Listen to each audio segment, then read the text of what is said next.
Boa tarde a todos, sejam muito bem-vindos ao Expoa. Estamos muito felizes hoje de contar com a presença da nossa colega Tânia Ribeira. Eu queria então começar fazendo agradecimentos às pessoas que proporcionaram que esse encontro acontecesse.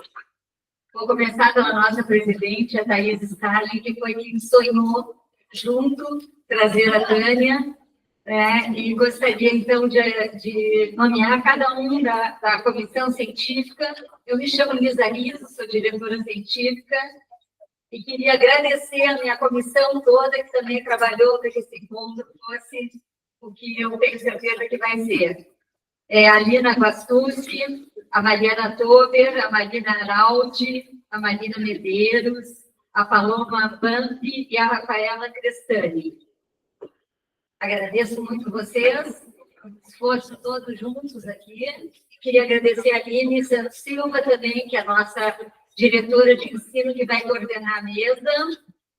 E queria agradecer também a nossas secretárias que estão dando o apoio, a Bruna e a Rô, que estão aí conosco. E agora eu queria dar umas palavrinhas para a Tânia, antes de passar a palavra para a Aline.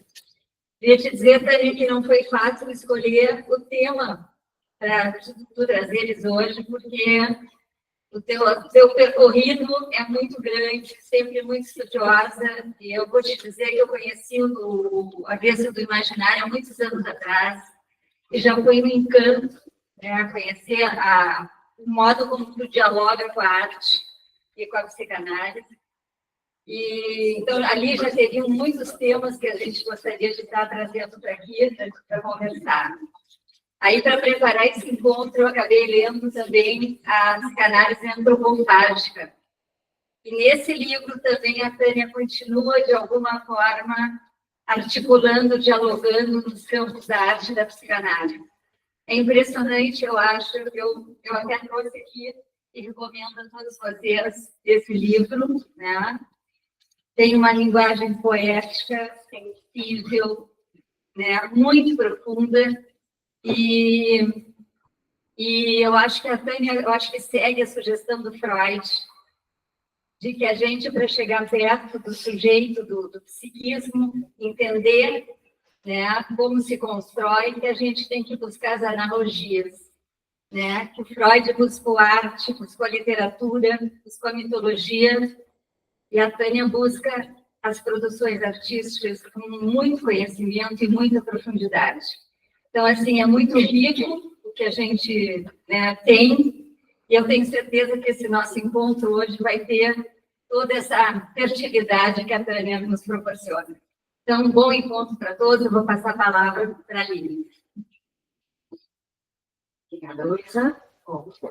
Vamos a iniciar nossa tarde de trabalho, né? Então, a Tânia Ribeira vai falar para nós sobre a desmentida da violência no trauma, que é a fala dela hoje. Amanhã teremos, né, outro momento, mas hoje será sobre a desmentida da violência no trauma. Então, fazer a apresentação mais tradicional da Tânia.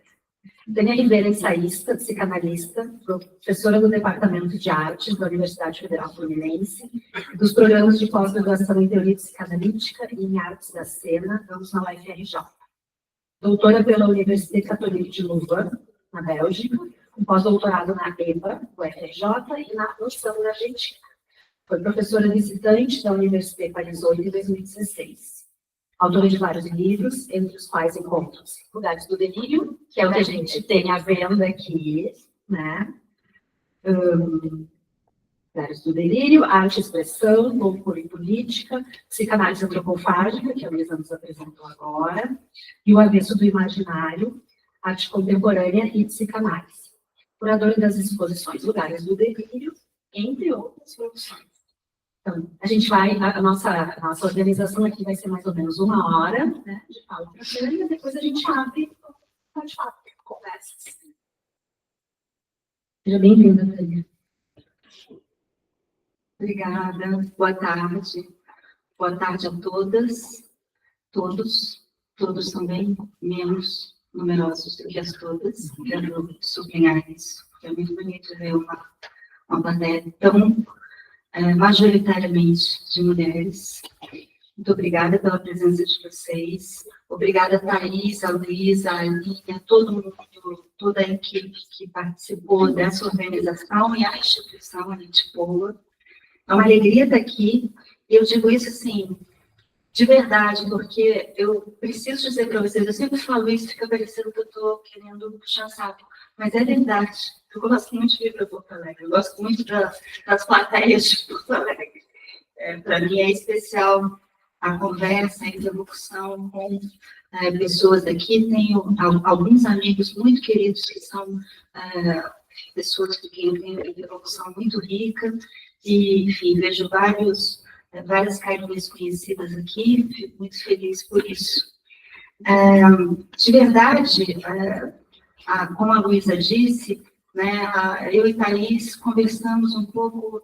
Thaís talvez tivesse outras ideias para minha fala, eu acho que eu acabei levando a coisa, convencendo-a a falar sobre esse tema, porque, na verdade, eu estou precisando falar sobre isso. Né? E como a Thaís participou, esteve num evento recente, no qual eu toquei assim, rapidamente sobre, né, toquei na questão da melancholização de mulheres em análise, que vai ser o nosso tema de amanhã, né? E falei sobre a violência no trauma. Então, a gente chegou a essa ideia de trazer esses assuntos, que são parte de um livro que eu estou terminando. Eu acho que agora eu estou terminando mesmo, porque eu estava contando para a Simone, quem que está aqui presente, que eu, cada vez que eu chegava no que eu achava que era o último capítulo desse livro, tem 3 anos que eu escrevi isso, cada vez que eu chegava no último capítulo, ele se bifurcava em 2. Estava virando um fractal, uma coisa assim, assustadora. Então, também, para mim, vir falar sobre isso, que eu acabei de terminar, eu acho, eu tenho que revisar, é importante também como um momento de ouvir vocês, experimentar. Estou fazendo esse longo preâmbulo para convidar vocês, convidá-las a reagirem, que para mim é muito importante essa reação. Então, é parte de uma tentativa de pensamento que, para mim, na verdade, tem sido bastante árdua, divertida às vezes também, mas bastante árdua, né, que eu trago essa proposta aqui de leitura de Freud, né, a respeito do trauma, hoje. Né? Como a gente sabe, o trauma, enfim, é uma noção central da psicanálise, talvez seja a noção que define a psicanálise. Sem dúvida, é a noção com a qual Freud inaugura a psicanálise. Né? E a bibliografia sobre ele, como nós sabemos, é imensa. Eu acho que não há autor importante em psicanálise que não tenha falado sobre trauma. Né? E a gente sabe também que esse termo trauma quer dizer ferida em grego, né? E que não falta em nenhum processo analítico acontecimentos de vida que possam ser qualificados como traumáticos. Mas a gente sabe também que o trauma se referia a algo muito específico. No Freud, especialmente no início, ali, naquela cozinha de invenção da psicanálise. Né? Tratava-se daquilo que Freud nomeia em cartas ao seu amigo William Fliss como a etiologia paterna. Ele falava disso numa carta a Fliss, de dezembro de 1896, nos seguintes termos. Ele dizia: parece-me cada vez mais que o aspecto essencial da histeria é que ela decorre da perversão por parte do sedutor. E ele grifa perversão. Então, parece-me cada vez mais que o aspecto essencial da histeria é que ela decorre da perversão por parte do sedutor. E cada vez mais, que a hereditariedade é a sedução pelo pai. Quer dizer, Freud pega, né, o esquema de pensamento dominante da época, que era o da hereditariedade, e faz disso um apontamento familiar, digamos, sobre a família da paciente, porém, revirando isso num circuito de violência. Ele escreve nessa mesma época um artigo que se chama A Hereditariedade e a Etiologia das Neuroses, e aí ele não ousava apontar o pai como o principal agente da sedução. Mas ele deixava clara a natureza da sedução. Tá? Para ele, o que seria a causa específica da histeria residiria na ação de uma recordação consciente de uma experiência, e aqui as palavras dele são muito precisas, uma experiência precoce de relações sexuais com verdadeira irritação das partes genitais, resultante de abuso sexual praticado por outra pessoa. Diz Freud. Ele menciona 13 casos nesse texto. E em nenhum deles faltaria tal evento. Esse evento que teria se dado na infância, e ele diz que seria representado, para repetir ainda, sobre vocês a existência freudiana nessa cena, esse evento seria representado ou por um atentado brutal cometido por uma pessoa adulta, ou por uma sedução menos rápida e menos repugnante, mas conduzindo ao mesmo fim. É importante lembrar que o termo sedução, ele era o mesmo usado no Código Penal alemão, na época. Assim como no Código Penal brasileiro, quem me trouxe essa observação foi o Paulo Sérgio de Souza, e ele acrescentou, em comunicação pessoal, que, inclusive, o Código Penal brasileiro estaria baseado no Código Penal alemão, ao adotar o termo sedução, que a gente sabe que é um termo eufemístico. Né? Recentemente, ainda bem, o nosso Código Penal substituiu por estupro, né? Abandonando esse eufemismo. A leitura atenta dos textos freudianos, eu acho que não deixa dúvidas sobre a importância de lugares de gênero nessa marcação do trauma. Eu quero insistir um pouquinho nisso. Tá? No mesmo ano, num outro artigo, Freud diz ainda que a histeria seria mais frequente no sexo feminino, diz ele, porque esse sexo, mesmo na infância, e aqui eu estou citando literalmente Freud, mesmo na infância, é o que mais estimula ataques sexuais. E ele reafirma, então, mais uma vez, que para essa experiência ser patogênica, ela teria, além dela ocorrer na infância, né, antes da puberdade, seria necessário que o seu conteúdo, como ele diz, consista numa efetiva irritação dos genitais. E ele coloca entre parênteses, em processos semelhantes ao coito.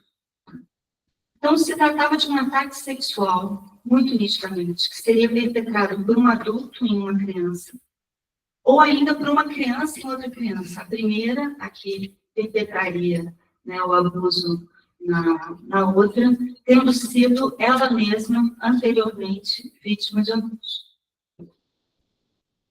Eu não vou recuperar aqui todos os passos, né, que nós estudamos, todos, no início da nossa formação, sobre como Freud teria abandonado tal concepção em prol de uma reviravolta na teoria, né, trocando o que seria abuso factual, né, a realidade desses ataques sexuais, ou o que ele teria percebido ser fantasia, se tratar de fantasias edíficas. Né? A gente, em geral, estuda isso como um dos primeiros, talvez, tópicos, né, no estudo da psicanálise, né?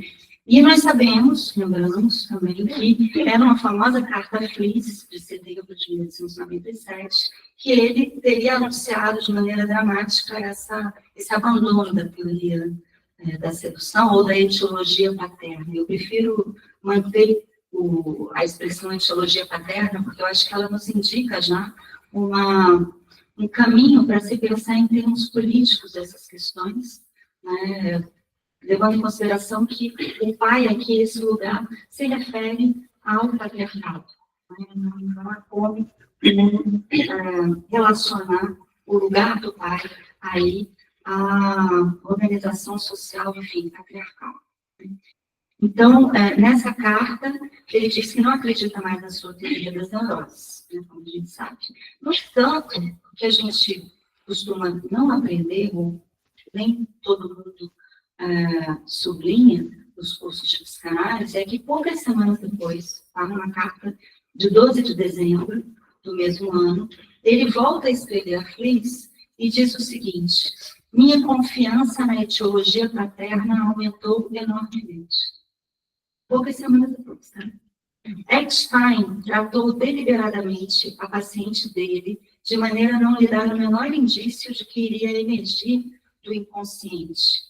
E nesse processo, obteve dela as cenas estéticas como o pai. A propósito, a mocinha está passando muito bem. Eckstein, que aqui, na tradução para o português, é apresentado como, né, com uma conjugação no masculino, na verdade é Emma Eckstein, a paciente de Freud famosa por ter sido objeto de uma cirurgia catastrófica, né, desastrosa, realizada por William Fliss, justamente. Né? Ela mesma que representa Irma, né, que é representada por Irma, do sonho fundante da psicanálise também, né, que também costumamos ver como um marco da fundação da psicanálise. E é muito interessante, eu acho que não é totalmente ocasional, que Freud justamente afirme que a confiança na etiologia paterna aumentou enormemente, relatando um caso atendido por Emma Eckstein, que, portanto, foi a primeira psicanalista, um dos primeiros psicanalistas, talvez a primeira psicanalista, certamente a primeira psicanalista mulher, mas talvez a primeira discípula freudiana. E, no entanto, isso foi apagado da história da psicanálise. Nós, enfim, sabemos por quê. Eu acho que não preciso retomar aqui toda a história de Eckstein. Na verdade, nesse livro que eu estou terminando, ao qual eu me referi, eu retomo a história de Emma longamente para mostrar como o que se dá ali entre Freud e Fliss, tendo como objeto essa moça, talvez seja uma espécie de atuação por parte do nazista, um acting out do trauma que ele estava justamente tentando teorizar e tratar com suas pacientes, né, no seu consultório.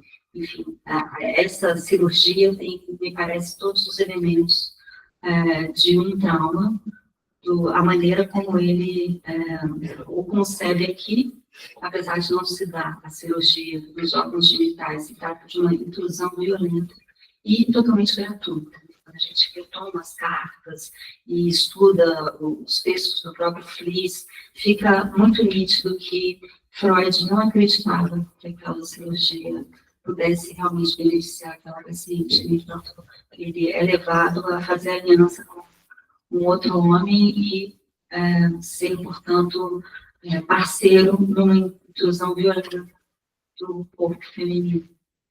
Enfim, estou indo muito rápido mencionando isso, mas eu quero me demorar um pouquinho mais nessa apresentação do que é a etiologia paterna e, sobretudo, mostrar não tanto do que se trata com a etiologia paterna mais, mas sim como Freud, na verdade, nunca abandona inteiramente, apesar dessa versão oficial, que ele próprio, inclusive, também veicula na história do movimento psicanalítico, por exemplo, de 1914. Apesar disso, em vários momentos da obra dele, ele afirma acreditar nessa etiologia.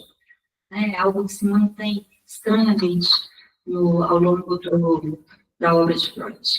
Inclusive, numa nota de rodapé, que ele acrescenta ainda esses textos de 1896, uma nota que ele acrescenta em 1924, um momento bastante avançado já da sua obra, né? Ele menciona que teria sido um erro atribuir ao fator etiológico da sedução uma importância e uma universalidade que não lhe cabem, ele diz. Né? Ele diz que superar esse erro teria permitido que ele apreendesse o que ele chama de manifestações espontâneas da sexualidade infantil. Ok. Mas na mesma nota, ele segue para dizer que, no entanto, nem tudo o que se encontra no texto acima deve ser rejeitado. A sedução ainda tem certa importância na etiologia, e algumas das explicações psicológicas me parecem exatas ainda hoje. Ele nunca abandona totalmente. Isso é muito interessante. Eu acho que retomar essa questão hoje talvez nos permita pensar a psicanálise numa imbricação com a política de uma forma muito diferente do que foi até hoje, que eu saiba, realizada a partir dessa questão, como, por exemplo, a leitura de um analista controvertido como Jeffrey Masson, que propõe que, sim, os estupros seriam factuais e que Freud teria deixado de levar em consideração isso a partir de um determinado momento, tudo isso colocado, né, num tom de denúncia, como se a psicanálise, enfim, fosse um erro.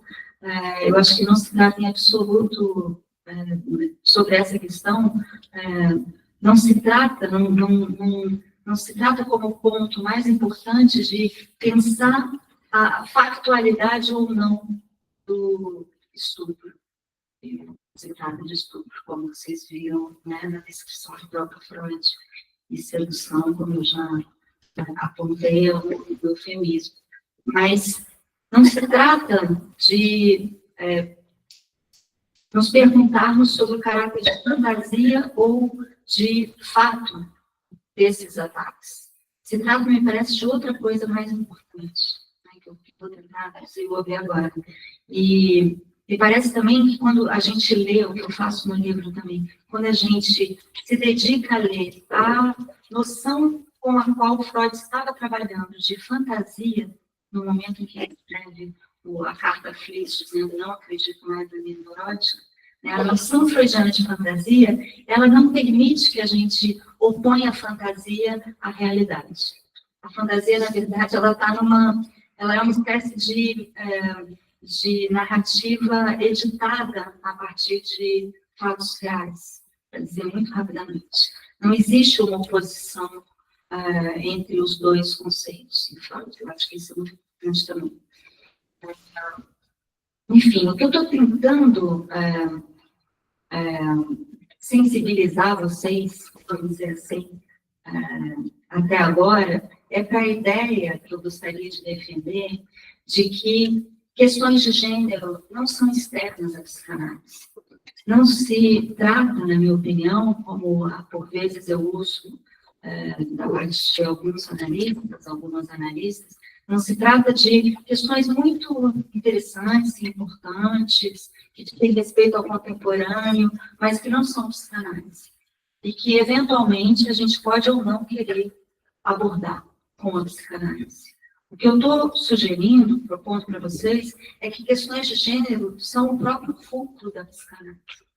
E se a gente leva a sério a histeria, né, no papel que era o seu, naquele momento, na sociedade vitoriana, na qual surge a psicanálise, se tratava já de uma denúncia de uma situação de violência de que eram objetos das mulheres. Isso, enfim, isso é conhecido, é defendido por outros autores, mas o que eu estou tentando fazer é uma releitura rigorosa de Freud à luz, né, dessa hipótese. E o que eu venho encontrando é muito surpreendente para mim, muito impressionante, porque os textos freudianos confirmam isso com muita frequência. Trago alguns momentos aqui em que isso me parece acontecer. Talvez a menção que eu já li a vocês, essa citação de Freud, na qual ele diz que o sexo feminino é o que mais incita a partes sexuais, mesmo na infância, já fosse uma razão suficiente para defender que as questões de gênero estão no centro da psicanálise, né, no coração da psicanálise. Mas Freud vai ainda mais longe.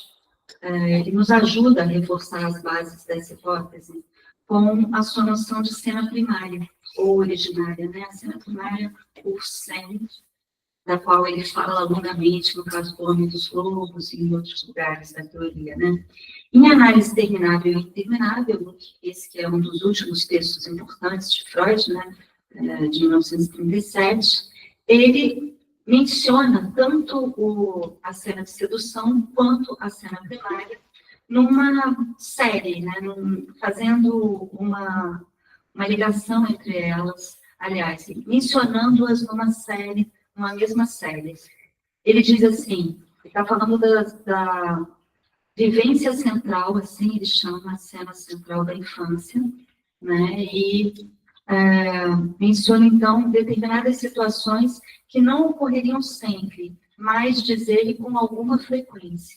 E é aí que ele lista, tais como o abuso sexual por adultos, a sedução por crianças um pouco mais velhas, irmãos e irmãs, e, ele prossegue, algo surpreendente, sua comoção por participar como testemunha visual e auditiva de atos sexuais dos adultos, dos pais.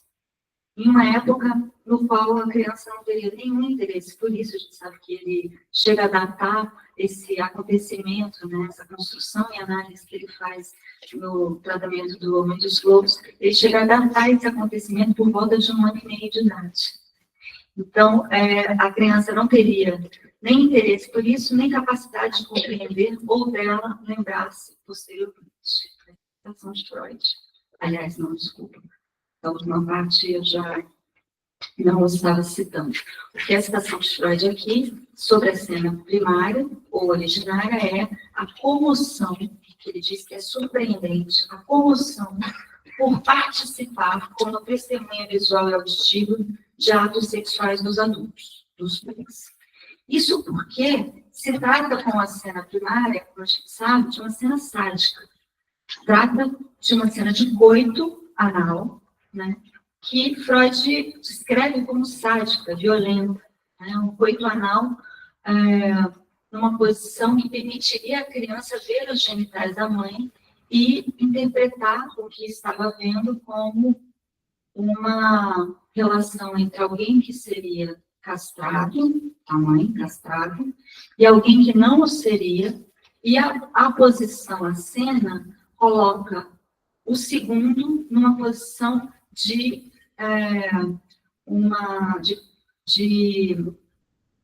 comportamento violento, atuação violenta no corpo do outro, da outra, no caso que é a outra. Então, é muito importante a gente perceber que a cena, ela implica lugares muito marcados, né? São lugares marcados.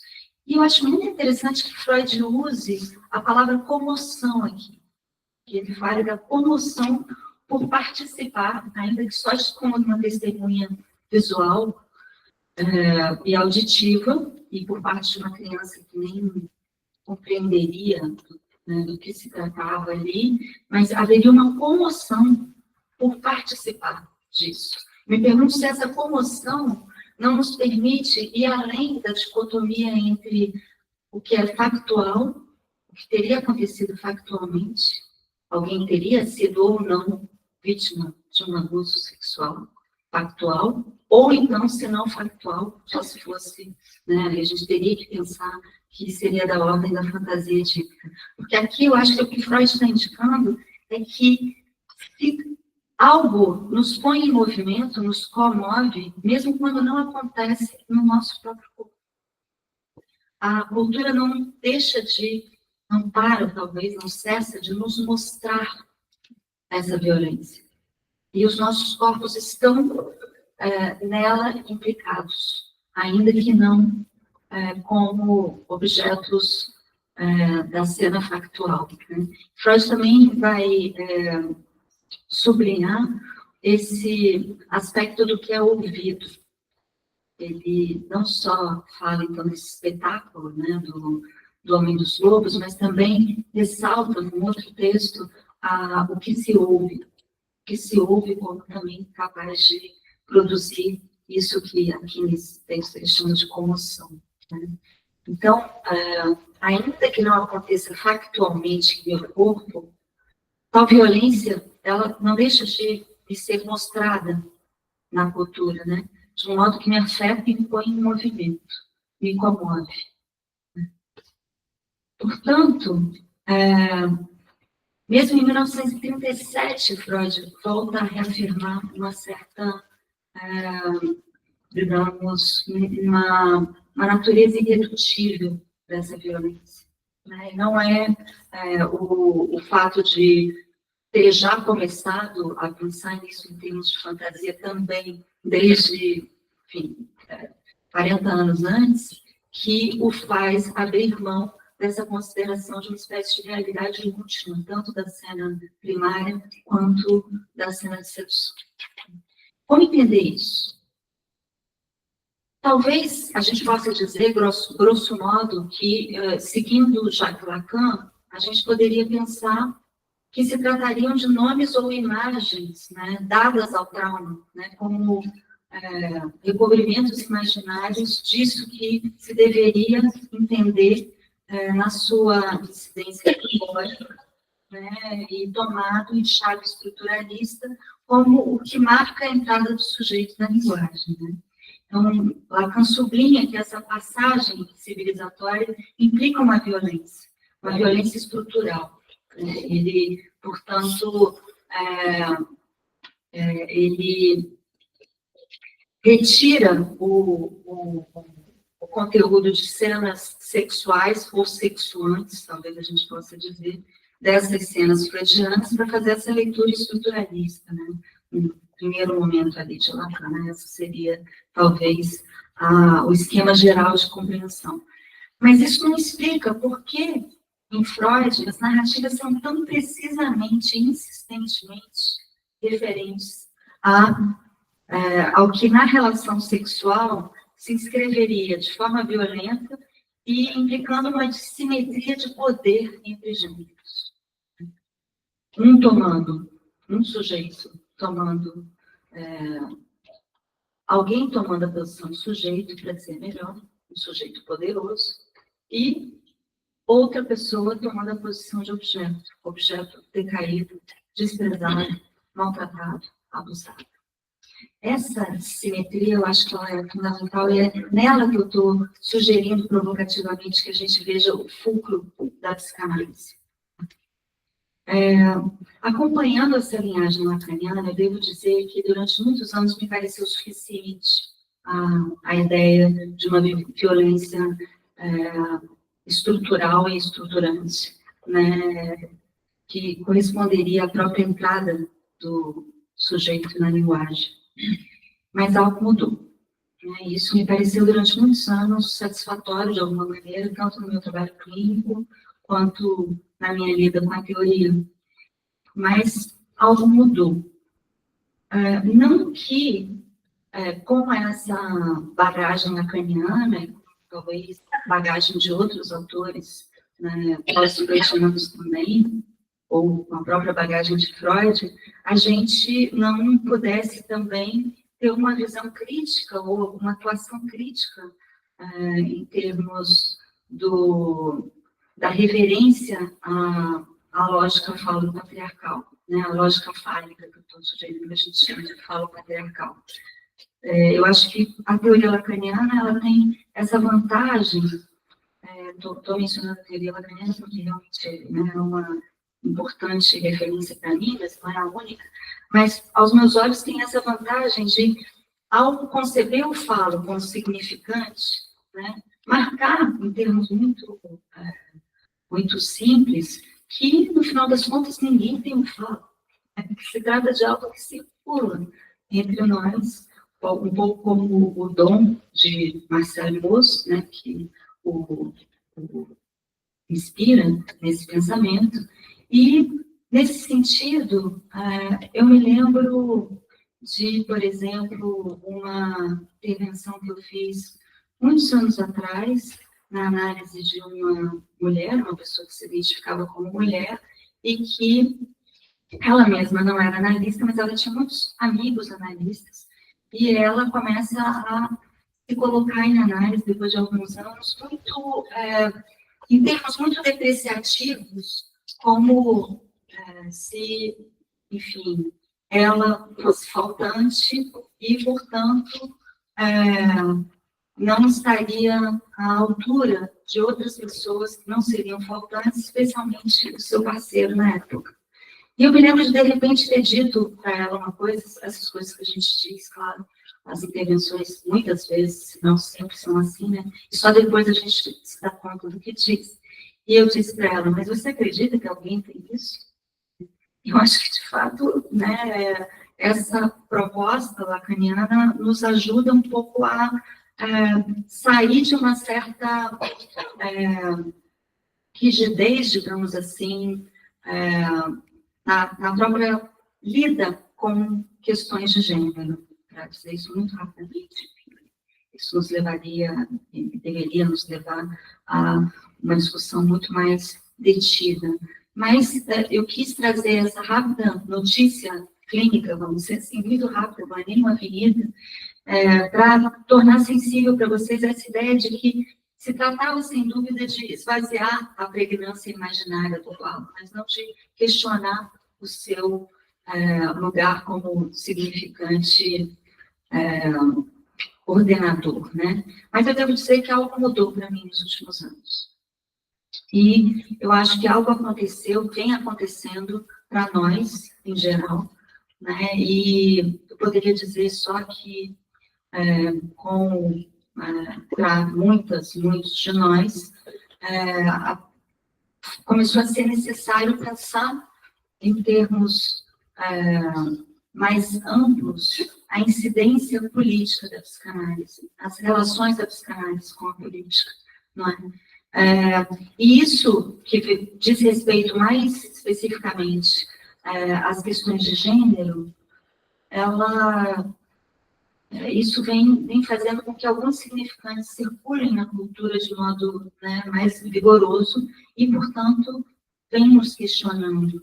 Né? Não foram raros os momentos nos últimos anos, já há vários anos, na verdade, talvez 2 décadas, ou quase, que nós nos deparamos com psicanalistas que, no Brasil ou no exterior, se colocaram publicamente contra, por exemplo, o casamento entre pessoas do mesmo sexo, né? Ou contra a parentalidade de casais homossexuais, ou ainda patologizaram, né, sujeitos que fazem transição.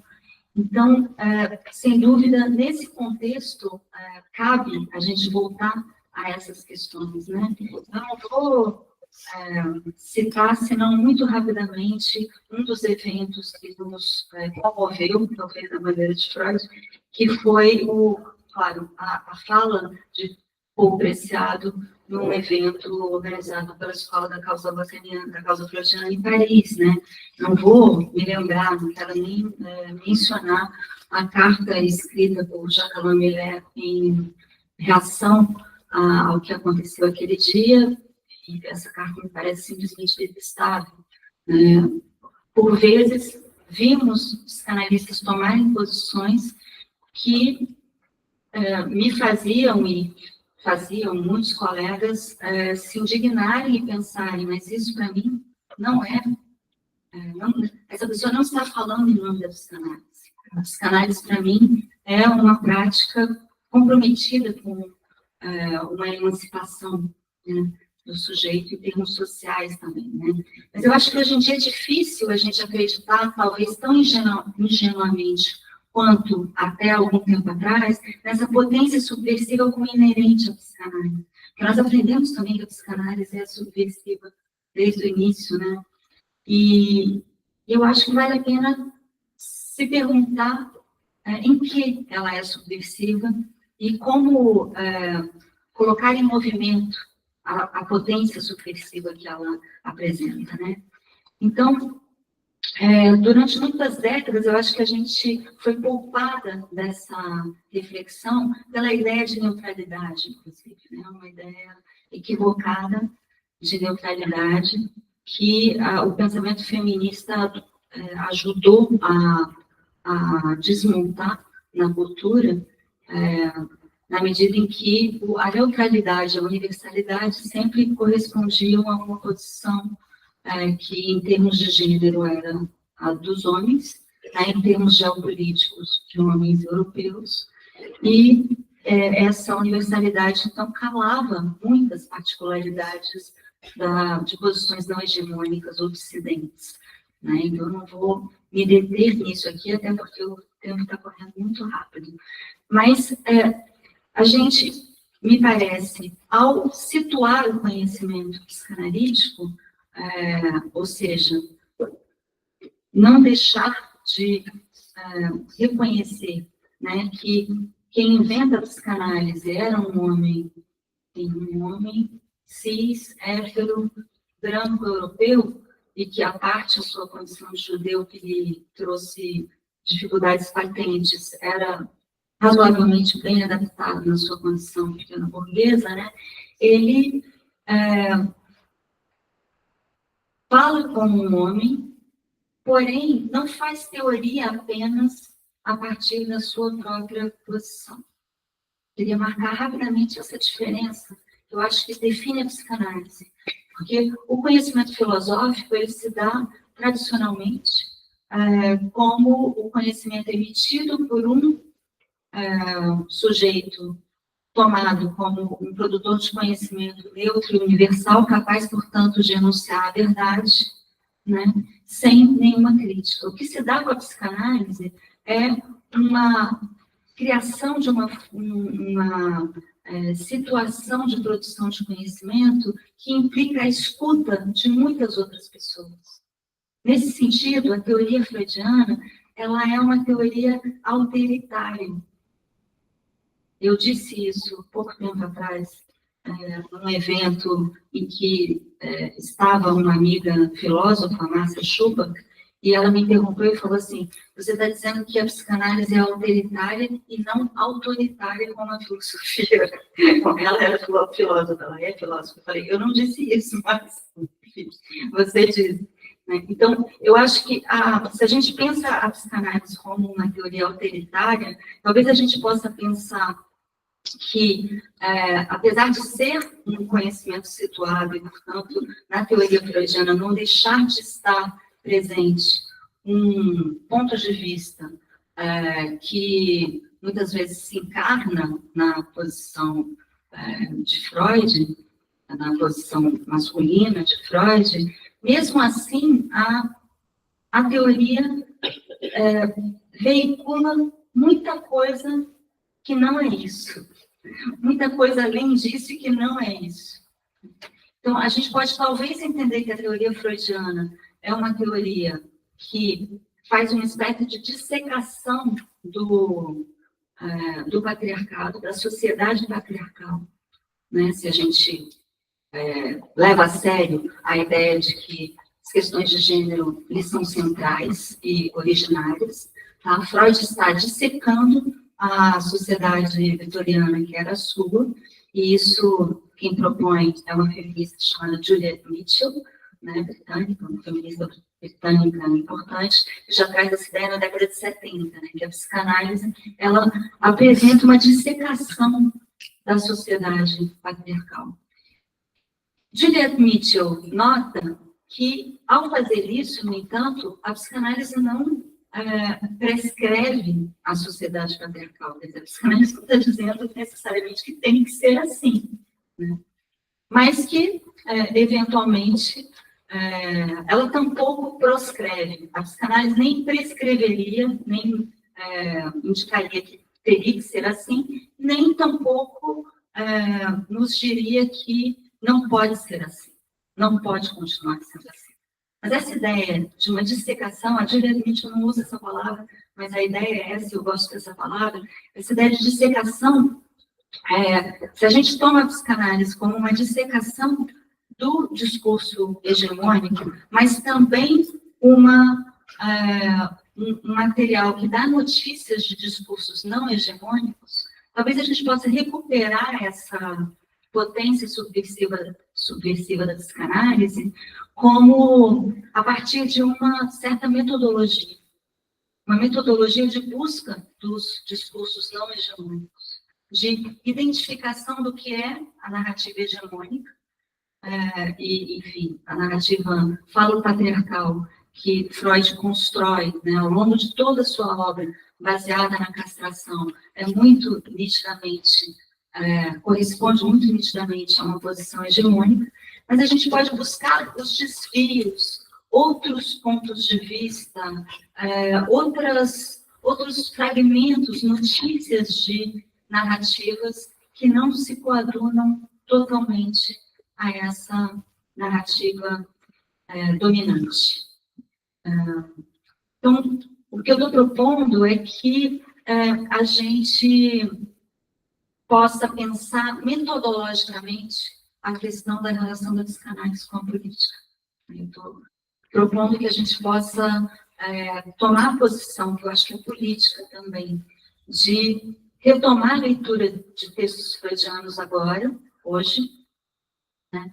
Mas numa perspectiva de abertura crítica do que não costuma ser tomado como mais importante nesses textos, mas, sobretudo, é necessário que se estabeleça bem o que é dissecado como hegemônico, para que se possa também trazer, buscar os desvios, né, em relação ao hegemônico. Que Freud faz uma dissecação do patriarcado pode soar a algumas pessoas já uma certa forçação feminista, né, do que realmente se trata na psicanálise. Mas eu gostaria de apontar um trecho no Em Totem e Tabu. Eu vou poder fazer um comentário mais longo de Totem e Tabu, claro, não é o nosso foco hoje, mas, assim, é tão nítido o fato de que Totem e Tabu, na linhagem dos contratualistas, né, se insere nessa linhagem para fazer uma espécie de dissecação, e que dificilmente não pode ser vista como crítica, se a gente pensa na figura do pai da Horda. O pai da Horda, terrível, é o que Freud vem acrescentar, é a contribuição propriamente freudiana à tradição contratualista, essa tradição da narrativa sobre o contrato social.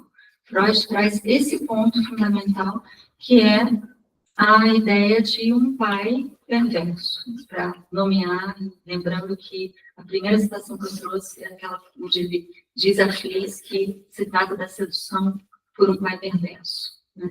Eu acho importante a gente apontar esse lugar da perversão na teoria freudiana como uma espécie de, o que eu vou chamar de grão de perversão do pai. Não se trata de patologizar o pai, mas de perceber que na teoria há algo. A gente estava falando da cena primária como envolvendo os sadismos, explicitamente por Freud. A gente está falando de elementos que vão na teoria deixando muito firme a ideia de que algo de perverso, eu lembrei agora de Shakespeare, algo de podre no reino da Dinamarca, há algo de perverso no contrato social. Freud parece dizer que um Totem e Tabu. E, de fato, tem um momento, um trecho de Totem e Tabu que eu encontrei esses dias, não me lembrava desse trecho, eu acho extraordinário. Ele diz assim: o próprio Deus é erguido tão acima dos homens que apenas pela mediação do sacerdote se pode lidar com ele. Ao mesmo tempo, reis divinos surgem na ordenação social, transpondo o sistema patriarcal para o Estado. É preciso dizer que a vingança do pai deposto e novamente entronizado é implacável. O domínio da autoridade está no apogeu. Os filhos submetidos aproveitaram a nova situação para aliviar ainda mais sua consciência de culpa. A gramática aqui é a vingança do pai deposto, tá? Que é implacável, e numa equação com essa vingança, o domínio da autoridade no apogeu. Autoridade igual a vingança. E a posição dada aos irmãos, aos filhos, é a da submissão. Os filhos submetidos, né, que aproveitam a situação de sofrimento, de submissão ao pai, para aliviarem sua consciência de culpa. Né? Essa gramática, que é a gramática obsessiva prevalente na narrativa desse mito teórico de Totem e Tabu, que a gente já conhece, faz uma equação entre autoridade e vingança. E eu acho que uma das vias pelas quais a gente pode trazer esse pensamento em psicanálise e mostrar como não se trata apenas de gênero, mas de trazendo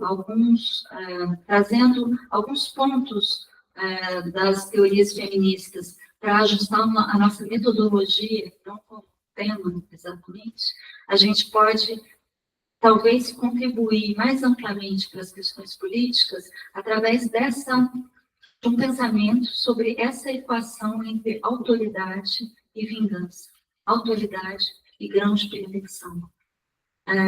Eu falei sobre isso, em termos de, alguns meses atrás, num evento em Aracaju, falei sobre isso em termos de pensar a possibilidade de uma instância de autoridade que não seja autoritária.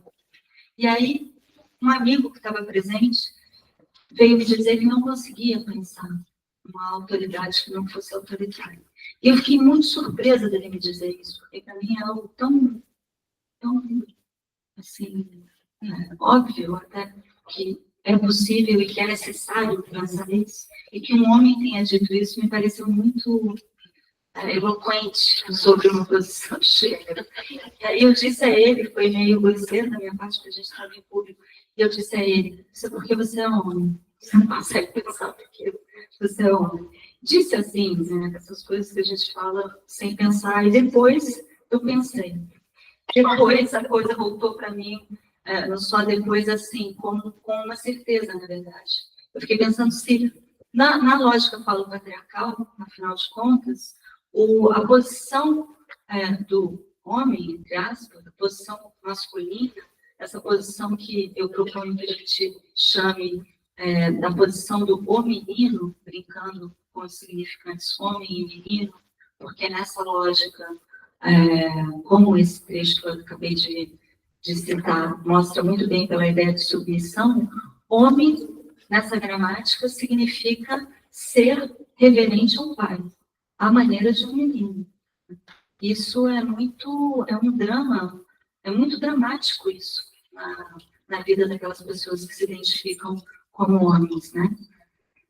Então, se a gente pensa que o homenino se define por essa equação, por essa espécie de coalescência, por essa crença numa coalescência entre autoridade e autoritarismo, a gente pode pensar que, na verdade, talvez o maior tabu implicado em Totem e Tabu é o reconhecimento do grão de perversão do pai na narrativa fundante da sociedade. Não se pode reconhecer que há um grão de perversão. Eu me lembro ainda, muitos anos atrás, com uma psicanalista muito experiente, uma colega mais experiente do que eu, um dia em que eu comentei, eu disse, não, porque o pai da ordem primitiva é perverso. Ela deu um salto e falou, ele não é perverso.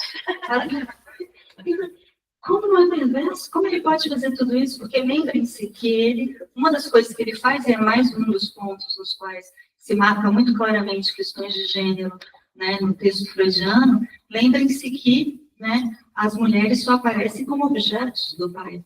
Inclusive, de uma maneira que era a posse, né, total das mulheres, que, como mostra a Carol Pateman, a cientista política feminista, implica o estupro como ato inicial da narrativa da ordem primitiva, né? Antes do ato aquele que seria o assassinato do pai, sublinhado por Freud, haveria um outro ato, que é o estupro das mulheres, porque o pai da ordem primitiva detinha a posse de todas as mulheres. É assim que Freud diz, né?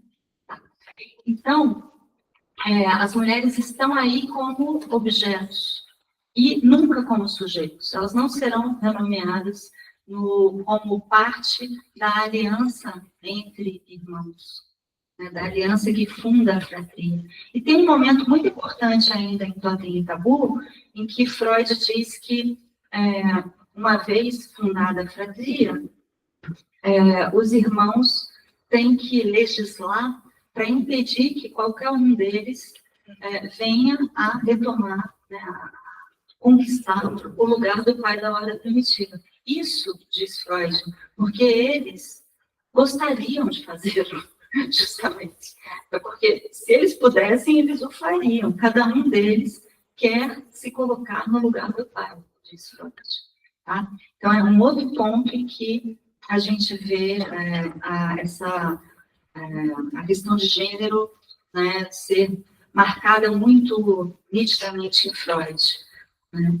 Então, a coalescência entre autoridade e violência, eu acho que é o que naturaliza e veicula o grão de crueldade como um motor de sociabilidade, numa sociabilidade violenta, que é aquela mesma que Freud estava indicando na ideologia paterna, na teoria da sedução. Né? E a gente sabe que o super-eu, Freud não vai falar de super-eu no Totem e Tabu, porque só 11 anos depois ele vai concebê-lo, mas a gente sabe que é nesse mesmo raciocínio que Freud vai fazer do super-eu o herdeiro do complexo de Édipo, na medida em que o super-eu ele perpetua a crueldade a nível subjetivo, mas também a nível político. A gente deve pensar isso a partir da célebre fórmula de Freud, segundo a qual a psicologia individual é também, desde o início, psicologia social, num sentido ampliado, mas inteiramente justificado. Enfim, se trata aqui de uma leitura de gênero em Freud, de uma aposta numa leitura, né, que traz à tona as marcações de gênero na própria obra freudiana, mas sublinhando aquilo que é também uma posição importante dos estudos feministas e que foi enunciado pela feminista Joan Scott na década de 80, em termos de um pensamento de gênero no qual se trata principalmente de posições de poder, como eu já assinalei aqui. Então, ela diz assim, o gênero é uma forma primária de dar significado às relações de poder. Ou melhor, o gênero é um campo primário no interior do qual, ou por meio do qual, o poder é articulado. Sem dúvida, o psicanalista que percebeu que se trata disso, de poder no trauma, foi Sandor Ferenczi, né, como nenhum outro. No seu famoso texto sobre a confusão de línguas entre adulto e criança, confusão de língua entre os adultos e a criança, a identificação com o agressor, né, confusão de língua entre os adultos e a criança, a linguagem da ternura e a linguagem da paixão, né? Acho que é esse subtítulo que não está aqui. Então, ele concebe a situação traumática como uma relação de poder, muito nitidamente, apesar dele não usar o termo poder. Né? Ele diz, para lembrar rapidamente, que o lado mais fraco da situação traumática necessita e deseja a proteção e a ternura do outro, né? Mas que este outro pode ocupar esse lugar de uma maneira que está voltada a satisfazer os seus próprios desejos, em detrimento de quem está na posição mais frágil, vamos dizer assim, porque eu quero tirar isso do esquema adulto-criança, justamente. Eu acho que se trata de relação de poder de um modo mais amplo, né? Então, essa pessoa pode exercer nessa relação comportamentos que vão no sentido de causar dor e prejuízo à outra pessoa, né? Então, e aí está o ponto fundamental, mais importante, teria de se esperar, então, segundo o Ferenczi, né, que o objeto desse abuso manifestasse recusa, termo de Ferenczi, ódio, repugnância e uma resistência violenta. Mas essas reações são inibidas, diz ele, por um medo intenso. Então, a pessoa que ocupa o lugar mais frágil não pode, diz Ferenczi, nem mesmo em pensamento, não pode protestar contra a força e a autoridade esmagadora dos adultos ou médicos que as emudecem, podendo até fazê-las perderem a consciência. Aqui, a autoridade e autoritarismo estão colados de uma maneira que impede qualquer movimentação e qualquer recusa, qualquer distanciamento capaz de recusar tal violência. Né? O próprio Freud, na verdade, ele tinha já em 1896 também trilhado esse caminho, tá? e apontado essa dissimetria de poder, quando ele diz assim, eu preciso ler essa citação de Freud. Todas as peculiaridades, condições em que o par desigual, ele está falando dos envolvidos no trauma como par desigual. Todas as peculiares condições em que o par desigual leva adiante sua relação amorosa, o adulto, que não escapa à participação na dependência mútua que um relacionamento sexual implica, mas que segue armado com toda a autoridade e com o direito de punir, e troca um papel pelo outro para satisfazer sem inibição suas vontades. Ponto e vírgula. A criança, desamparada, à mercê desse arbítrio, precocemente despertada para todo tipo de sensações, exposta a todas as desilusões, e frequentemente interrompida nas práticas sexuais que lhe são requeridas por seu domínio imperfeito das necessidades naturais. Todas essas incongruências grotescas, mas trágicas, vêm a impregnar o desenvolvimento futuro do indivíduo e de sua neurose. Então, de um lado, está a criança desamparada, à mercê do arbítrio de quem ocupa a posição mais forte, e do outro lado está um adulto que segue armado com toda a autoridade e com o direito de punir, e troca um papel pelo outro. Então, a autoridade é trocada pelo direito de punir, né, para satisfazer as suas vontades. Então, aqui se vê em Freud uma diferenciação entre o que seria a autoridade e o que seria o direito de punir. Eu acho que o traumático talvez seja justamente essa adesão, essa identificação ao agressor, a adesão total a essa narrativa que confunde direito de punir com autoridade. E eu acho também muito importante que a gente possa situar nessa identificação, nesse esquema da identificação com o agressor, um momento prévio, logicamente, que eu proponho que a gente chame de desidentificação do agressor.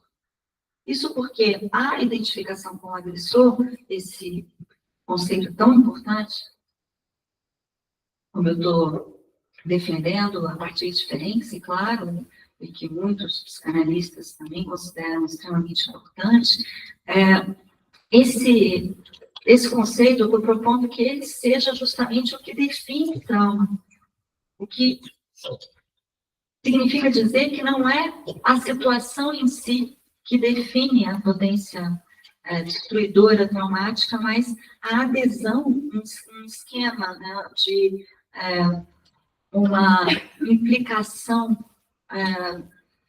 que é de sob a modalidade de uma adesão total a essa autoridade autoritária, que faz com que seja impossível tomar alguma distância dessa cena. A cena se torna uma prisão por conta dessa adesão. Mas, ao considerá-lo nesses termos, a gente corre o risco de estar reificando e psicologizando esse mecanismo de identificação com o agressor, como dizendo respeito a algo interno à vítima. Eu acho que é muito importante que a gente possa conceber isso de modo relacional mais amplo, como uma situação na qual é logicamente necessário que, em primeiro lugar, o próprio agressor se retire do lugar de responsabilização e de culpabilização, consequentemente, por essa agressão, pelo que é perpetrado como agressão, como abuso, como agressão, e que, portanto, ele fica impedido de engatar qualquer comportamento que seja capaz de reparar essa agressão. E, uma vez, portanto, se tendo retirado da posição de responsabilização, né, a identificação com o agressor pode se fazer numa relação aí muito complexa de imbricação entre as duas posições. Eu acho que é, logicamente, a desidentificação do agressor que abre caminho para a identificação com o agressor. Então,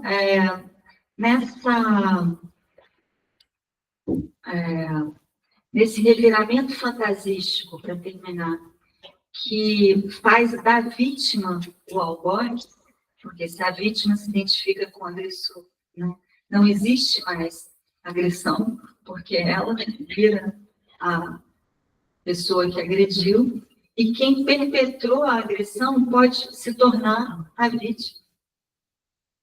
Ainda num reviramento, depois de se ter retirado da posição de responsabilização, ainda por cima, né, o esquema, essa cena, permite que quem era agressor no primeiro momento se coloque no lugar de vítima. Eu acho que isso é muito importante também para a gente entender por que situações de agressão e violência muitas vezes se perpetuam por uma espécie de ódio que o agressor tem da sua vítima. Se coloca em funcionamento um circuito de reviramento das posições em jogo, né, que pode gerar um verdadeiro ciclo de violência aumentada, de violência cada vez maior. Né? Isso é muito importante, sem dúvida, para a gente pensar especialmente situações de violência de gênero, me parece. Mas não só, né? Porque eu acho que quando Freud exclui as mulheres do lugar de cidadãos partícipes da aliança fundadora da sociedade, né, ele também está sinalizando com esse lugar um lugar de exclusão que outros podem vir a ocupar e ocuparam. Né? Se a gente pensar, contextualizando historicamente os discursos contratualistas, né, as teorias contratualistas, como se dando num momento da modernidade europeia, que é sustentada pela colonização violenta, espoliadora, extremamente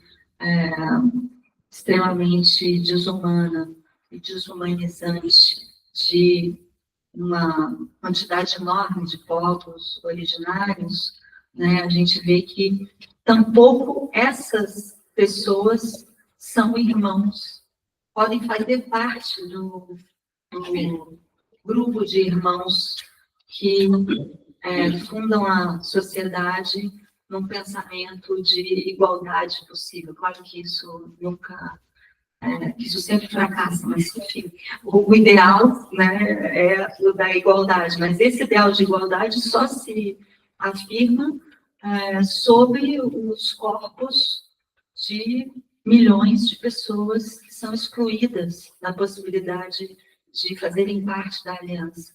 Nesse sentido, se a gente pensa, para terminar, eu queria indicar, se a gente pensa no que se dá, né, nessa fratria, entre as fratrias, ou entre os grupos, entre os diferentes grupos que Freud estuda posteriormente em psicologia das massas e análise do eu, né, as massas que teriam entre elas né, uma relação que seria marcada pelo narcisismo das pequenas diferenças, né, essa ideia de que somos uma fratria ou uma massa, porque compartilhamos o mesmo pai, né, a mesma posição, os mesmos significantes, ou realmente uma pessoa que ocupa o lugar do pai. Portanto, a massa é sempre uma massa de filhos, né? E entre as diferentes massas, portanto, há uma rivalidade que é marcada pelo narcisismo das pequenas diferenças. Mas a própria criação, a própria fundação dos grupos é marcada por uma espécie de narcisismo não, de crueldade das grandes diferenças. O narcisismo das pequenas diferenças é aquilo que se dá entre os grupos, mas a condição de possibilidade da própria criação desses grupos é um estabelecimento de uma relação dissimétrica, de um par desigual, para falar com Freud, com muitas e muitas pessoas que têm que ser excluídas do discurso para que uma fratria se estabeleça. Então, com essa ideia da crueldade das grandes diferenças, eu quero encerrar aqui, só para, enfim, lançando algumas ideias, não consegui chegar onde eu pretendia, mas eu acho que tem algumas ideias que realmente vão exigindo um certo tempo de apresentação e de pensamento aqui, mas com essa crueldade das grandes diferenças, eu acho que a gente pode também, digamos, apontar a diferença sexual como um mecanismo e não uma evidência, né? Então, se com o trauma está em jogo algo que é da ordem de uma certa crueldade, como eu vim trazendo até agora, isso se refere muito explicitamente em Freud ao que ele posiciona como uma das teorias sexuais infantis, no seu texto de 1908, que é a fantasia que, segundo ele, aparece como diretamente ligada às sensações que o pênis traria ao menino. Só procurar aqui para vocês, para ler essa frase de Freud. Em 1908, entre as demais teorias sexuais infantis, quer dizer, a teoria da posse universal do pênis, mas também a teoria da cloaca, a teoria da cegonha, enfim, todas essas teorias extraordinárias, né, que mostram como a sexuação se dá, né, com narrativas que são múltiplas, e nas quais, no final das contas, aquela que a psicanálise privilegiou, ou que são privilegiadas na biologia, talvez não sejam tão diferentes daquelas outras tão fantásticas que aparecem ali também, é no meio disso que ele diz assim, que a excitação do pênis provoca no menino pequeno impulsos que a criança não sabe interpretar, obscuros ímpetos a fazer algo violento, a penetrar, destroçar, abrir um buraco em algum lugar. Fazer algo violento, penetrar, destroçar. Não é só penetrar, é destroçar. Eu acho que isso é muito importante para pensar a violência do trauma. Destroçar. Agora, quando ele diz abrir um buraco em algum lugar, não dá para a gente não pensar se fazer da menina ou da mãe, né, nas cenas que Freud traz, prevalentes, um ser castrado, não é uma maneira de, em ato, fazer um buraco em um outro corpo. Obrigada.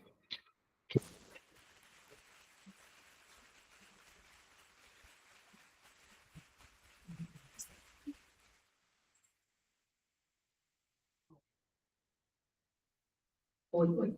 Então, obrigada, Tânia, por essa aula. Eu que estou aqui do ladinho, assim, sei que tinha bem mais coisa, né? A gente podia conversar umas 2 horas.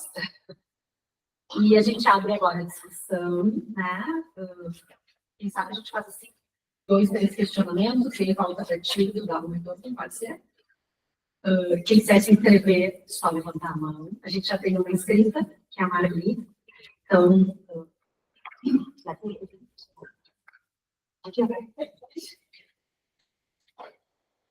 Boa tarde. Tânia, gostei muito de te ouvir, de te ler, li seu texto mais de uma vez, e que tu tens um conhecimento assim, profundo, né, do Freud, e hoje te ouvindo falar de mais conhecimentos ainda. Mas eu queria te perguntar uma coisa, o que tu pensa a respeito do seguinte, talvez eu até não tenha conhecimento suficiente para dizer se, né, se é assim, mas enfim, existe uma hipótese de que no longo processo de civilização teria tido um período de matriarcado. Depois, então, veio o período do patriarcado. E eu me pergunto, o que teria havido aí, né, de passar do matriarcado para o patriarcado, e no patriarcado se ficou, né? E às vezes, nessas lutas, homem e mulher, mesmo o feminismo, dependendo como é levado, né, podemos chegar a um matriarcado novamente. Uma questão que eu quero dizer o seguinte, porque quando Freud ele faz, digamos assim, o desenvolvimento da libido para ele, né? E aí ele chega lá, bom, oral, anal, temos a posição fálica e a posição genital. E aí ele diz, bom, na posição fálica nós temos então aquele que é o castrado e o fálico. Mas isso, ele diz, é uma teoria sexual infantil, né? E no genital, então, ali nós amadurecemos, né? E vemos que não, peraí, um é vagina, outro é pênis, ou ele tem uma diferença, são complementares, e ele diz assim, né? A vagina abriga o pênis, né? Entendo como ele dizendo assim, então são complementares, né? O problema é que no nosso inconsciente tem tudo isso aí, né? E talvez a maior parte das vezes a própria civilização, ou nós, digamos assim, estamos num tempo de teoria sexual infantil. E por isso, daqui a pouco, o poder fica colocado num ou no outro, como se um fosse sempre essa história do fálico e o castrado, né? Então, mas o que eu queria marcar, né, é a questão assim que não é que Freud está com isso de que um é castrado e outro fálico, né? Apesar de que, na leitura de Freud, a gente vê também o quanto Freud muito procura ser um homem de ciência, mas de vez em quando ele resvala nas suas próprias teorias sexuais infantis. Então, por isso que a gente vê o Freud aqui e ali, né? Mas a gente precisa ler todo o Freud, e bem direitinho, como o Victor leu aí, né? Para a gente compreender esses movimentos dele e poder até desculpá-lo, porque ele era um homem de sua época, né? E, portanto, também, né, tinha teorias sexuais infantis dele ali agindo, mas também tinha o homem de ciência tentando pensar fora dela, né? Então, eu queria te ouvir um pouco a respeito disso aí, que eu fui pensando enquanto lia o teu texto aí, te ouvia hoje. Tá? Obrigada. América, deixa eu falar. Bom, eu fiquei muito estimulada ao ler o teu texto, e mais ainda a te ouvir hoje, e fiquei pensando de algumas coisas que tu coloca, além de colocar a teoria de Freud, tu coloca uma situação política, homem e mulher também, que eu acho muito importante, eu acho muito contemporânea, né? Então, tu coloca, assim, de acordo com Freud, o lugar do sujeito, o homem, do objeto, a mulher, né? E aí eu fico pensando qual é o lugar da mulher hoje, né? Mas, além do lugar da mulher, o papel do feminino, né? Que é algo que faz parte tanto da estruturação do homem como da mulher, né? O feminino não como uma questão de um adjetivo da feminilidade, mas sim como algo da constituição do sujeito, né? Como algo que vem do arcaico, do primitivo, que faz parte de homens e mulheres, e que eu acho que aparece hoje ainda como algo, talvez, da ordem do submetido, né? E que talvez agora começa a se concretizar e se constituir de uma forma um pouco diferente. E eu queria te ouvir isso um pouco também. Qual é o mesmo seu nome? Mary.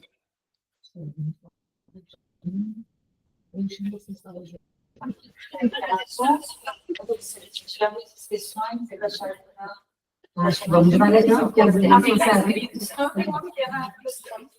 Tem alguém inscrito? Ah, pode. Bom, boa tarde, boa noite, oi, Tânia, novamente, que bom te escutar. Eu não sei se eu tenho uma questão bem formulada, mas eu vou colocar um ponto a mais na questão que as colegas denunciaram. Se tu puder trazer para nós um pouco, que eu li recentemente o teu texto que saiu ano passado na CULT, o que eu tenho como último texto de uma trinca que vem, né, do psicanálise antropofágica, depois esse texto da Lacuna e agora esse da CULT. Que, aliás, eu acho fantástico a tua generosidade de expor nesses veículos, né, que mais gente pode acessar, assim, né? Então, sobre a questão da função vulva, né, que eu acho que tu traz como, a colega colocou, né, o feminino como arcaico. Eu acho delicado a gente cair numa essencialização do feminino, mas eu acho que tu transita muito bem entre poder retomar algo do feminino e, ao mesmo tempo, fazer a subversão dessa ideia do feminino como algo frágil, né? E a função vulva, a minha pergunta é mais no sentido de tu poder nos dar notícias do que tu falaste disso, né? Na tua clínica, tu começou a te dar conta de algo, como que tu tem percebido as intervenções na clínica a partir de tudo isso que tu nos traz, assim, né? E eu acho que a função vulva, da minha leitura, me faz pensar que tu não está produzindo um novo centro. Então, teria o centro fálico, um novo centro, com a função vulva, mas mais um centro, mais uma possibilidade, um descentramento, né?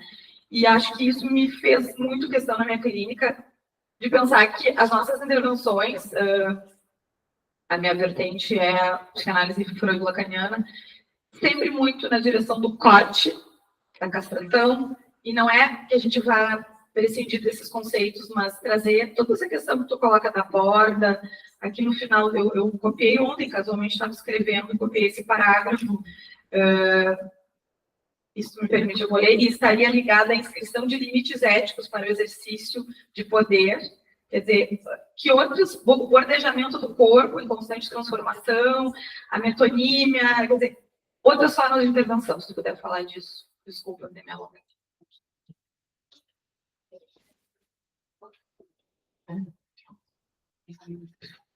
Então, vamos lá. Eu ando tão mergulhada nessas coisas que para mim é difícil eu recortar.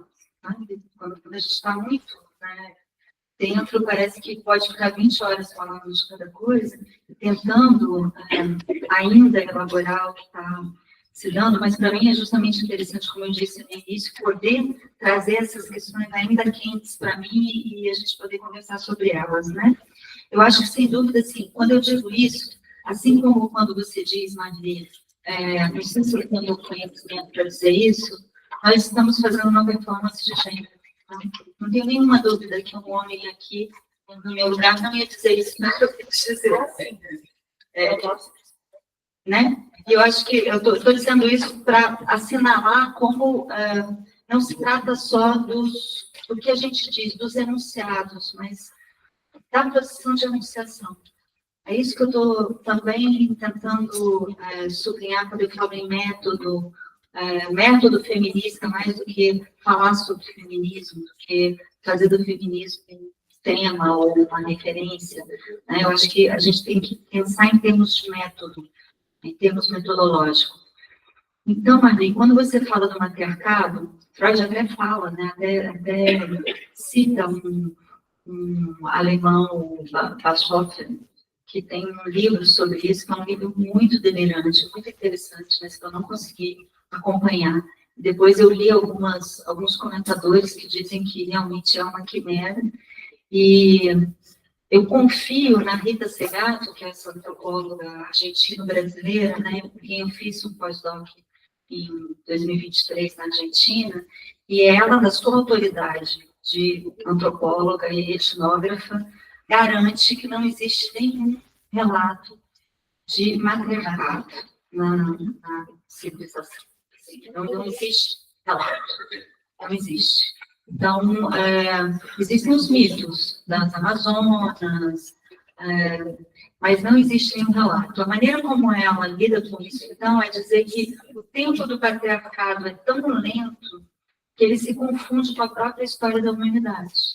Mas que isso não é motivo para que nós o naturalizemos como sendo a única organização possível.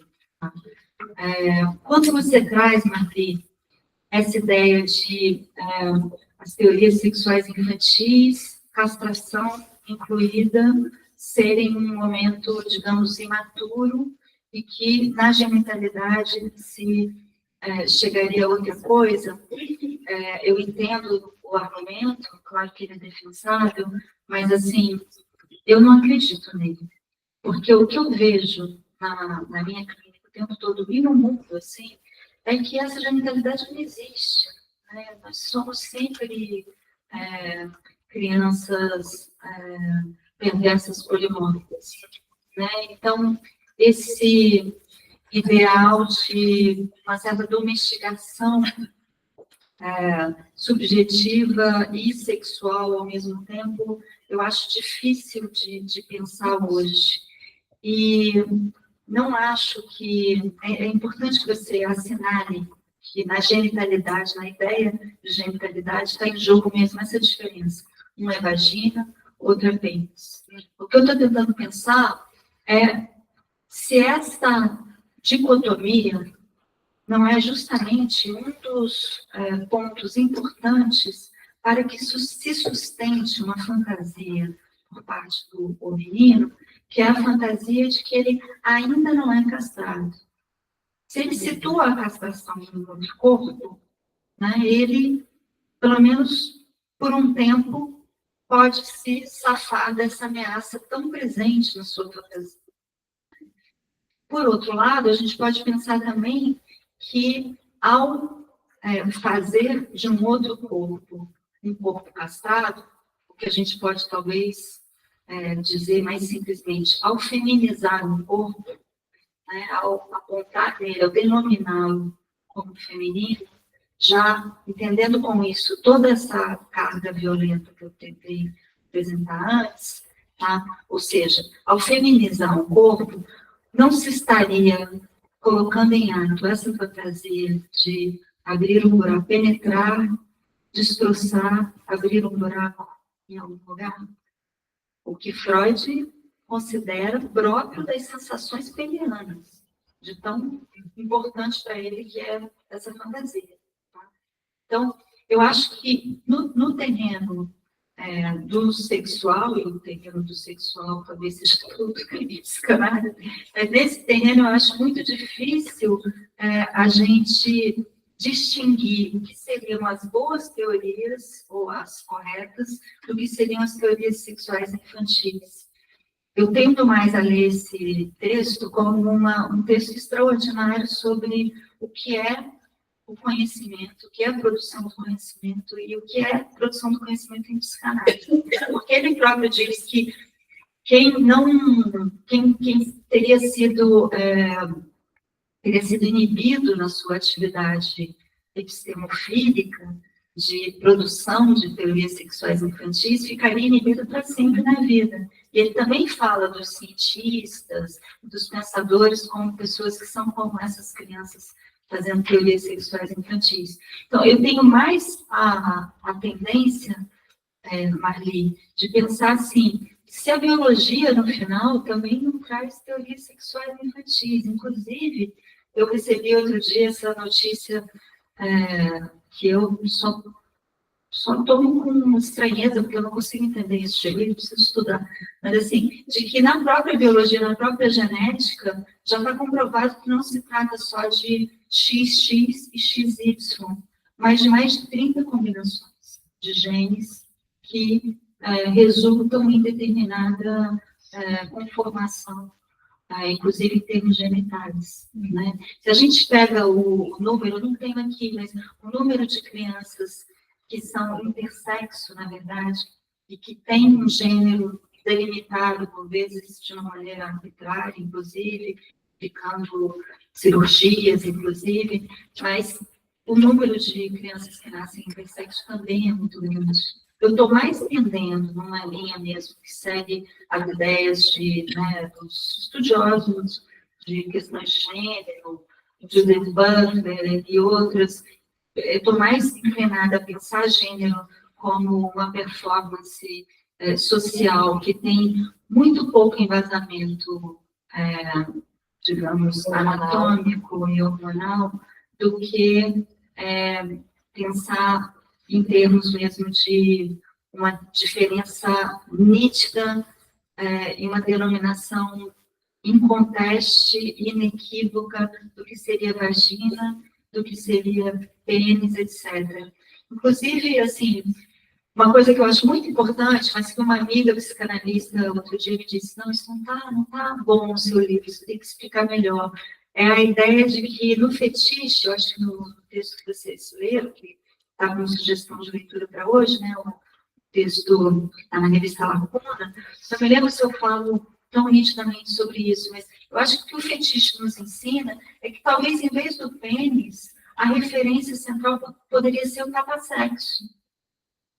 Que talvez o indefinido possa ter um lugar de referência, em vez do falo, né? Que essa ereção, é o caso de dizer, de algo com uma boa forma, e a ideia de que é a única presença possível, e se não é isso, não é castração, isso também é uma teoria sexual do menino. Isso que eu fico pensando. E nesse papel tão importante que a gente fica reverberando de afirmar sempre a diferença sexual como uma espécie de necessidade do menino de se reafirmar não castrado ainda, não castrado ainda. Por isso o que eu estou fazendo é tentando pensar não o feminino. E aí eu entro na pergunta da Mary, perdão, porque eu acho que o feminino, tal como ele se consolidou na teoria a partir de Lacan, né? É até curioso que ele acaba sendo trazido como um substantivo masculino. Acho estranho, né? Porque quando a gente começa a falar feminina, até o feminino vira uma coisa masculina. Essa ideia de feminilidade ligada ao que estaria fora do discurso, seria um outro gozo do qual as próprias mulheres não conseguiriam falar, é algo que está fora do campo do simbólico, etc. Me parece hoje que essa posição ela é o ponto de vista falo-patriarcal sobre o feminino, justamente, porque só pode ser castrado e impossível de pensar, de acordo com esse ponto de vista que visa sempre a fantasia de uma ainda não castração, mas que responde a uma ameaça constante do grão de crueldade do pai. O pai estaria o tempo todo querendo castrar. Essa é a dinâmica, quer dizer, muito rapidamente. A gente leu há pouco Freud, né? A ideia é que o pai quer se vingar. O pai é vingador e a autoridade está aí misturada com a vingança. E esse é que se ficar, inclusive, totalmente recalcado pela equação muito rápida do pai com a lei. Essa equação ela é muito mais antiga do que a psicanálise, porque a ideia de que civilização corresponde ao masculino e natureza ao feminino, ela é muito antiga. Ela é uma das distinções fundamentais do patriarcado. Então, percebe, eu estou provocando vocês duas, claro, mas eu estou trazendo o meu repertório atual de provocações, porque eu estou querendo que a gente possa pensar junto e inclusive, não concordar, mas poder falar sobre essas coisas que, em geral, são tabu, a gente não pode enunciá-las assim, né? Então, assim, a gente pensar o feminino como algo que vem do arcaico, do primitivo, ainda que com o cuidado, que eu acho louvável, realmente, de embaralhar as cartas, né? A psicanálise nunca foi questão de, nem em Freud, nem em Lacan, e acho que talvez nem o autor, de entender o masculino e o feminino como diretamente ligados à posse de um pênis ou uma vagina. É nisso que Freud faz. Freud põe na roda justamente essa possibilidade de dissecar do algo, uma vez que a lógica fala patriarcal para dissecada, isso quer dizer que ela está fragmentada e, portanto, a gente pode deslocar os seus elementos. Né? Não é mais aquela narrativa totalmente fixa, imutável, impossível de deslocar. Mas, assim, essa ideia que você coloca muito bem como tendo a ver com uma coisa arcaica, primitiva, que em Lacan tem a ver com as místicas, né? Ele traz Santa Teresa d'Ávila, uma outra mística belga, que eu nunca consigo gravar o nome, mas essas místicas, ele não vai ler os textos delas, né? Ele fala delas como encarnando esse poço que não faz. Mas ele não vai ler os textos. Se a gente lê, quando a gente vai ler o texto de Santa Teresa d'Ávila, o que ela faz é o tempo todo um elogio de Deus que corresponde exatamente a uma reverência, uma ereção reverente do falo. O tempo todo, Santa Teresa está se entregando para esse poder máximo. Né? E isso, claro, a maneira das freiras, né? Com muito sacrifício. Então, eu acho que esse recurso a algo que seria primitivo ou arcaico, né, tem a ver com essa gramática que acaba, na psicanálise, confirmando o antigo preconceito segundo o qual as mulheres têm a ver com natureza e os homens, sim, têm a ver com cultura. Inclusive, quando a gente pensa, por que a mulher, a mãe, ela está do lado do que seria fusionante e, em suma, enlouquecedor. Ficar no domínio da mãe como figura teórica, claro, né? Seria enlouquecedor, impediria a pessoa de entrar de plenos direitos e potência na civilização. Enquanto que o pai, a gente esquece a crueldade que está o tempo todo presente no texto freudiano e faz do pai um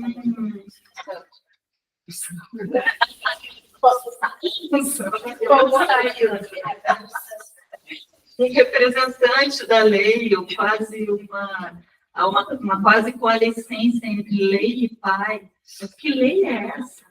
Aliás, o que é a lei? Só em psicanálise se acredita na lei, né? Pelos estudos jurídicos, na filosofia do direito, que são as quimeras super perigosas, né?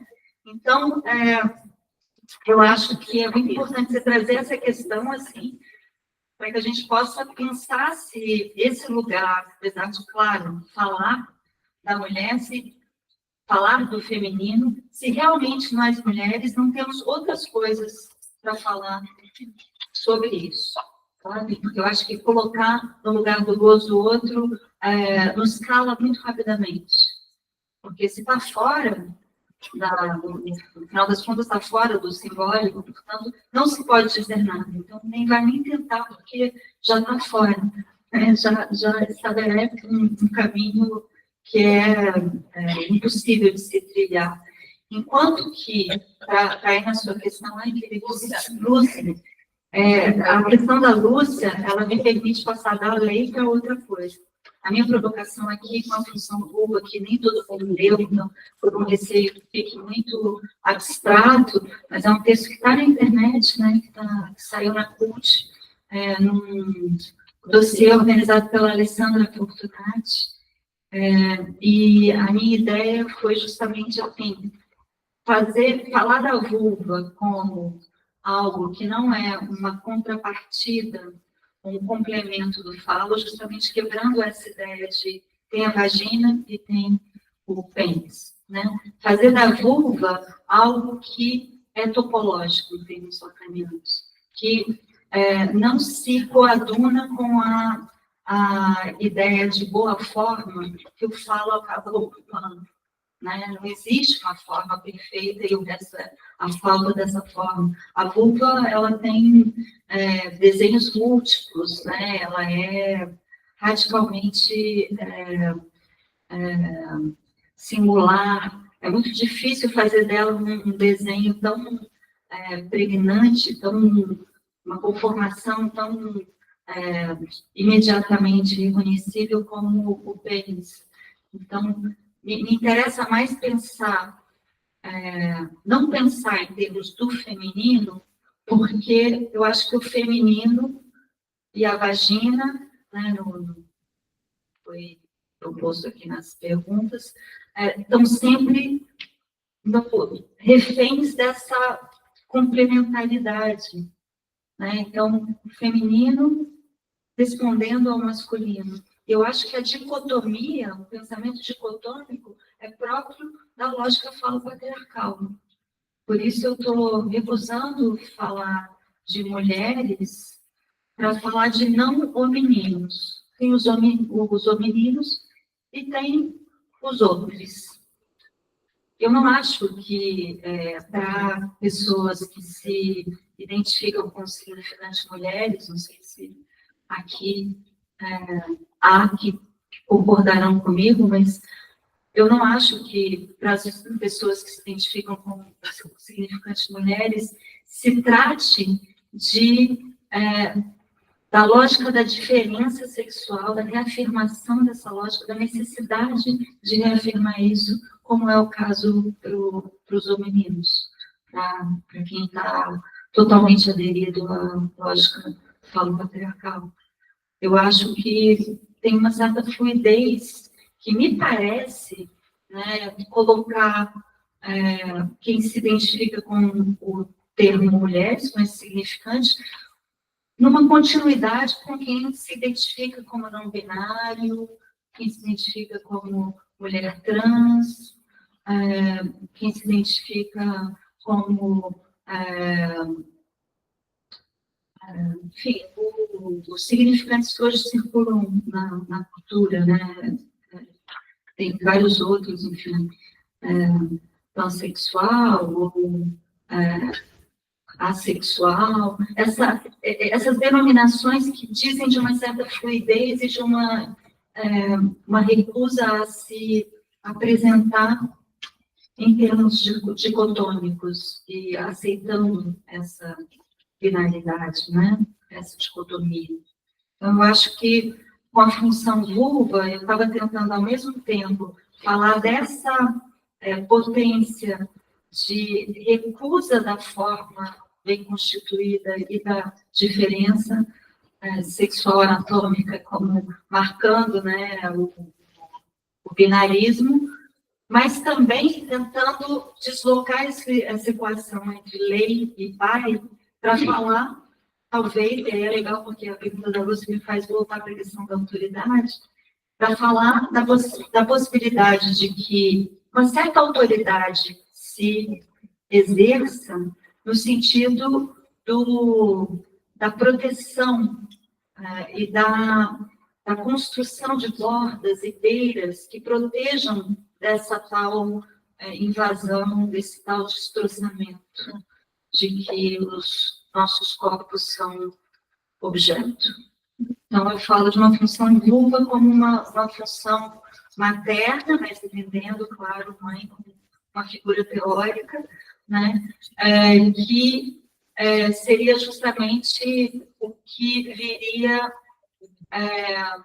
dar limites para essa crueldade que feminiza. E de fato, assim, amanhã eu vou falar mais sobre isso, agora de fazer a propaganda. Amanhã eu vou falar mais sobre isso, mas só para dar um exemplo disso, que deve estar muito abstrato, uma paciente me disse anos atrás, e só depois eu fiquei com isso na cabeça, e isso estava muito presente quando eu pensei essa função do vulva, uma paciente que já tinha perdido a mãe há muito tempo, ela me disse um dia, a presença da minha mãe no mundo impedia que eu fosse esfolada viva. Eu achei essa fala tão impressionante, e eu disse, mas tem tantos anos que essa mãe morreu e ela está falando no presente, né? Porque algo foi uma função, parece que se fez, né? A presença da minha mãe no mundo impede que eu seja esfolada viva.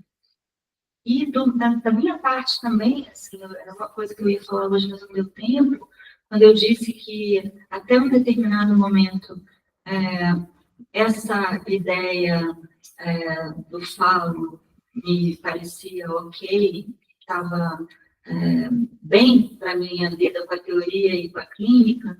Na verdade, uma das coisas que aconteceu foi a morte da minha mãe. Eu acho que antes da morte da minha mãe, eu não podia ver algumas coisas, porque ela me protegia disso. Mas proteger aí também não deve ser só entendido no sentido do cuidado. Eu acho que também tem uma adesão no sentido de invisibilizar a violência.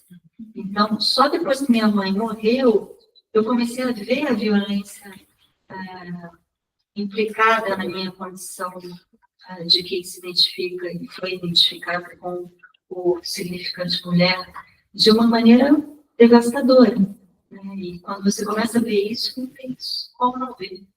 E isso mudou muito a minha vida, porque hoje está muito nítido para mim que todo mundo que eu ouço na minha clínica, assim, poderia falar também das pessoas que se identificam como homens e do sofrimento deles também em relação a essa violência, mas eu vou falar só de pessoas que se identificam como mulheres ou como homens gays. Eu não tenho prática com pessoas trans, tem outras, mas para mim está muito nítido que a cada momento da análise dessas pessoas se trata disso, da mortificação implicada nesse lugar, de ser objeto dessa violência.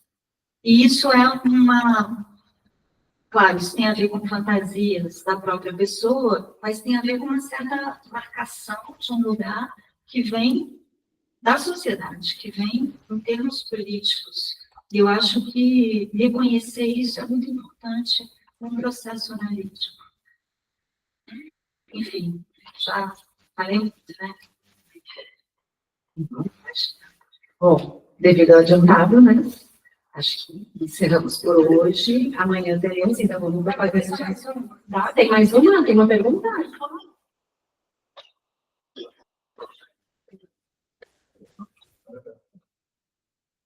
Eu reflexão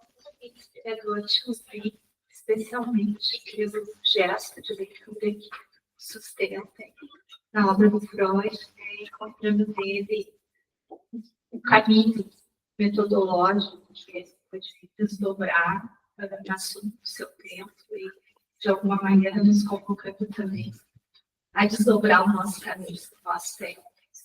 Mas eu fiquei presa numa questão que trouxe bem no início, acho que tem a ver com a fala que a gente teve nos últimos discussões de gestão de grupo. E trouxe o caso da Emma, né? E nunca tinha me tocado tão fortemente a frase do Freud, eu até fui procurar, que é: se você ainda sente dores, é realmente por culpa sua. É isso que ele diz para Irma no sonho, né? O sonhador diz para Irma no sonho. E eu fiquei pensando um pouco sobre isso, assim, que sim, né? Uma psicanálise se trata de convocar o sujeito a localizar a sua posição no seu sofrimento. Mas se perguntar sobre onde eu estou no meu sofrimento implica também convocar a cena do sofrimento. que é completamente diferente de ser, se você ainda sente dores, a culpa é totalmente sua. E me ocorre um pouco essa frase em relação ao que tu trouxe no final, diferente da desidentificação do agressor, da identificação com o agressor, o quanto um dispositivo analítico pode também produzir uma violência. Eu só concordo. Só concordo. Freud diz, nas associações, ele diz, eu posso ter dito, e de fato eu devo ter dito ainda isso. Ele diz. E eu concordo totalmente com você, Simone, inclusive porque eu acho que é importante mesmo que a gente possa fazer circular isso.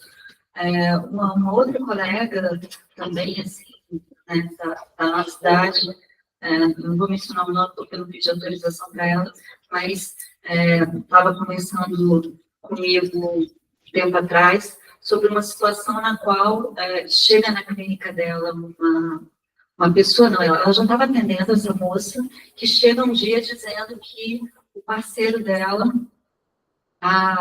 fez ter relações sexuais sem preservativo. E aí, essa analista perguntou para ela, e qual é o lugar do seu desejo nisso? E essa moça ficou muito brava e foi embora. E aí, na sessão seguinte, ela vem e ela mostra, e a analista concorda que era fundamental, em primeiro lugar, reconhecer essa violência, que era inegável. Ela não estava em posição de igualdade para resolver isso. Eu não sei qual foi a situação específica, ela não me contou, mas que implicava uma questão de submissão. E numa cena sexual, enfim, de violência sexual. Né? Então, eu fiquei pensando, até a partir dessa conversa com essa colega, eu propus o seguinte, que talvez a gente possa pensar a maneira como Lacan propõe a retificação subjetiva como um momento de entrada em análise, né? Seria o momento em que o paciente deixaria de só se queixar dos outros, da situação, para se implicar de alguma maneira. Isso marcaria, né, uma entrada em análise. Fiquei pensando se uma entrada em análise, nesse sentido também, não exigiria uma retificação que eu proponho que a gente chame de idiopolítica. Idio, em grego, idios, quer dizer singular, privado, singular. Inclusive, a palavra idiota tem esse radical, né? Essa raiz. E falar em idiopolítico, portanto, é apontar para uma singularidade que é política, de maneira inerente, inexorável, recusando essa distinção tradicional entre o que seria íntimo, privado e o que seria político. É o que também é um posicionamento feminista. Né? O privado é político, o íntimo é político. Eu acho que a retificação geopolítica se daria nesse sentido, de uma necessário reconhecimento do que aquela pessoa, aquilo a que aquela pessoa está submetida pelo lugar que lhe é dado socialmente. E eu acho que isso é necessário para que seja possível uma análise. Por isso, porque seria impossível se essa analista não reconhecesse isso foi uma violência, é impossível que surjam as fantasias. Não vai ser um caminho de elaboração, vai ser um caminho de culpabilização. Então, não é análise. Né? O que você acha?